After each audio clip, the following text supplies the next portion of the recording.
देव की जय। सतगुरु विरमदास महाराज की जय। सतगुरु लक्ष्मणदास महाराज की जय। અને અમારે અહીંયા જે સંતો અમારા ગામમાં પધાર્યા છે આપણા જગદીશભાઈ ને ત્યાં, તો આપણા ભાઈ અમારા ગામમાં જ પધારેલા કહેવાય, એટલે અમારું ગામ બી પવિત્ર થાય.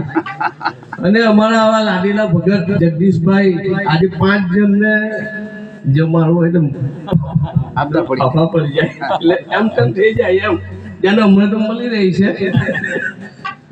દુકાન વાળો હા આપી દે, એમ થોડું એમ તેમ કરતો હોય. પણ આટલા બધાને જમાડવું એટલે ભાઈ થોડું વિચાર કરવો જોઈએ. ને આટલા આપણા સંતોને બોલાવવું એટલે અઘરું કામ છે, પણ આપણે જગદીશભાઈ છે બહુ સારું કહેવાય ભગવાન કે આટલું મોટું કામ.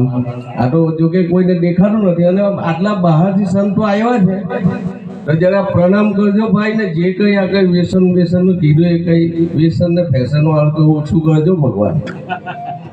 આ વ્યસન વાળા નથી, એમ તો જણા વધારે નથી, બધા સુઈ ગયેલા છે. પણ થોડું કઈ વળી આટલા શબ્દમાંથી એકાદ જો કઈ કોઈને લાગી જાય જરાક મારું નહીં સાંભળતા એટલે આમનું સાંભળીને મૂકી દેજો. તમે કદાચ ભક્તિ નહીં કરો તો કઈ નહીં ચાલશે, પણ એક વ્યસન જો મૂકી દે તો જો આ બધા છે ને લગભગ 50 ની ઉપરના થાય, 50 ની ઉપરના જ છે બધા. જો બાકી હમણાં બધા 30 ની અંદર કે 40 છેલ્લા છેલ્લું બધા દેહ જ મૂકી દે. એમ કેમ કે વ્યસન જો કોઈ સાંભળે તો વળી કઈ એમના છોકરાઓ જોડે વળી કઈ જીવે એમ.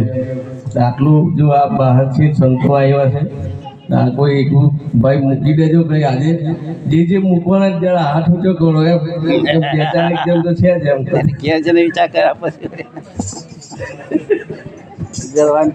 આજથી જ મૂકી દેજો. જો આપણા જુઓ તમે ભક્તિ ની કરો ને ચાલશે.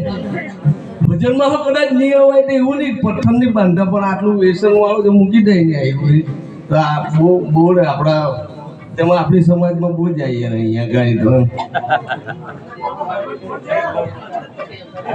બોલીએ સદગુરુદેવ કી જય. સત્ય સનાતન